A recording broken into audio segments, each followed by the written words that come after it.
A woman in London got a quote to redo her garden, £96,000, over $130,000 for a backyard. She said No. picked up a jackhammer and did the entire landscape design herself for about a fifth of the price. When she posted the before and after online, it went viral and thousands of people tried to copy her. Most of them failed in the first 2 months, not because they lacked money and not because they lacked effort. They failed because of 5 specific, completely avoidable mistakes that have nothing to do with talent and everything to do with sequence. I've watched this exact pattern play out in garden after garden, and it's almost always the same 5 things. By the end of this video, you'll know exactly what they are, why each one quietly kills a garden, and, more importantly, what to do instead. If you're new to gardening for beginners or your last attempt at a garden makeover fizzled out by July, this is going to save you months of wasted effort and a fair amount of money. Let's get into it. Quick structure so you know where we're going. 5 mistakes, in the order beginners actually make them, from the very first weekend to about month 3. I'll tell you the mistake, why it happens, and the fix. Stick around for mistake 4 because it's the one that quietly wrecks more gardens than any of the others, and almost nobody talks about it. Before we get into the list, here's the thread connecting all 5. Every single one of them comes from doing things in the wrong order. That's the whole story behind that jackhammer garden, too. She didn't start swinging randomly. She demolished, then fixed drainage, then built structure, and only planted at the very end. Beginners do the opposite. They start with the fun part and work backwards, and that's where most of these mistakes come from. Picture the classic first weekend. You've decided you're doing this. You drive to the garden center, and it's honestly overwhelming. Hundreds of flowers, all blooming, all beautiful. You pick the ones that catch your eye. You get home, you dig some holes, you plant them. For about 3 weeks, it looks incredible. Then, summer hits. Half of what you planted is wilting. Some of it's outright dead. The survivors are crowding each other, fighting for light. What used to be an empty dirt patch now looks worse than before you started. Here's what actually happened. You bought plants before you understood your space. Mistake number 1, planting before mapping your light and water. Most beginners check their yard once, usually at midday, and assume that's representative of the whole day. It isn't. A spot that's blazing sun at noon can be full shade by 4 in the afternoon, so you end up with sun-loving flowers in partial shade bed or shade plants scorching in full sun, and no amount of watering fixes a light mismatch. The fix takes 15 minutes spread across a day. Walk your yard in the morning, at midday, and in the evening, and actually note which spots get real sun and for how long. Do the same after a hard rain. Look at where water pools and where it drains fast. That's your map. Everything else in this video builds on it. Okay, say you did map your light and water properly. You're feeling good. Now what? Most beginners go straight for soil that came in a bag, whatever's cheapest at the store, or if they're planting in-ground, they don't touch the soil at all. They just dig a hole in whatever dirt is already there and hope for the best. 3 months later, growth has stalled. Leaves are yellowing. Nothing seems to actually be thriving, even though nothing's obviously dead. And here's the frustrating part. From the outside, it's really hard to diagnose because the plants aren't dying, they're just not doing anything. Mistake number 2, never testing or amending the soil. Soil isn't just dirt, it's pH, nutrients, drainage, and structure, and all 4 of those things determine what your plants can actually access.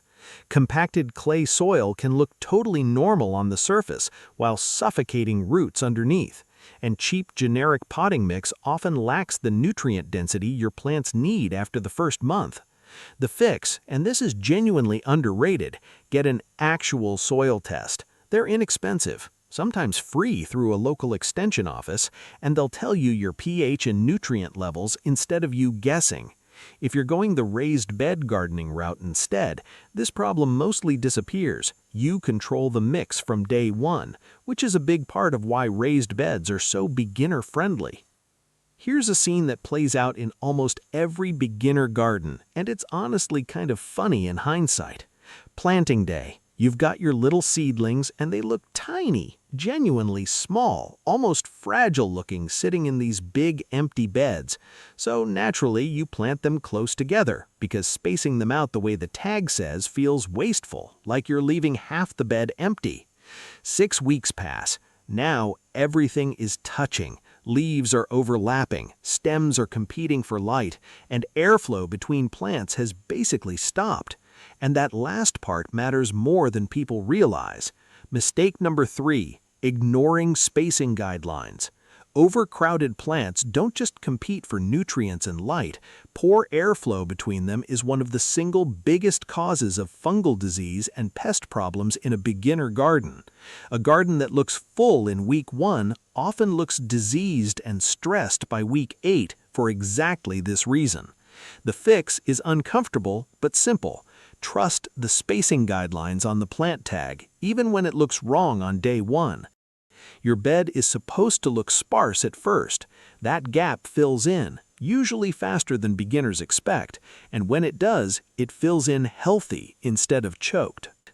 This is the one I mentioned at the start, the mistake that does the most damage, and almost nobody talks about it because it doesn't look like a mistake while it's happening. Here's how it usually goes. You plant your garden on a weekend. You're excited. For the first week or 2, you're out there constantly, checking on things, watering, admiring your progress.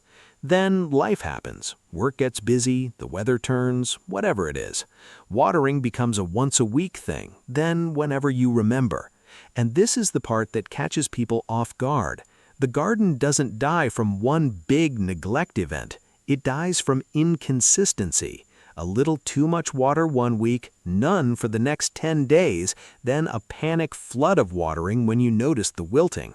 Plants can survive a stable pattern of slight underwatering far better than they survive an erratic feast or famine pattern, because inconsistent watering causes root stress that compounds over time, showing up as slow decline rather than a dramatic collapse. Mistake number 4, no consistent maintenance rhythm. This is why so many technically well-designed gardens, good soil, good spacing, good plant choices, still fail by month 3. Everything upstream was done right, but nothing downstream was sustained. The fix isn't spend more time, it's schedule less time more often.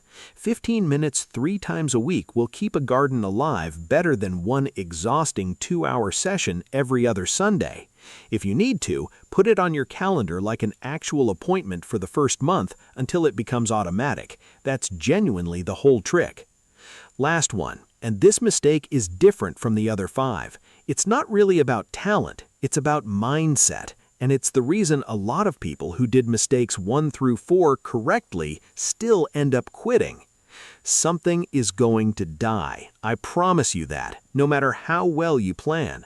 A plant will get eaten by something, or hit by a surprise frost, or just quietly fail for a reason you never figure out.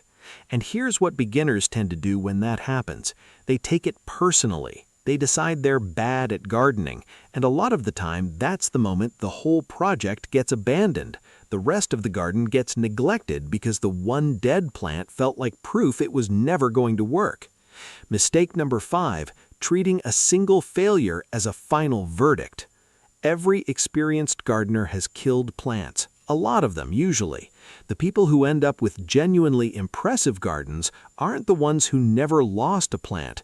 They're the ones who treated the death as information about their specific soil, light, or watering pattern, adjusted, and tried again.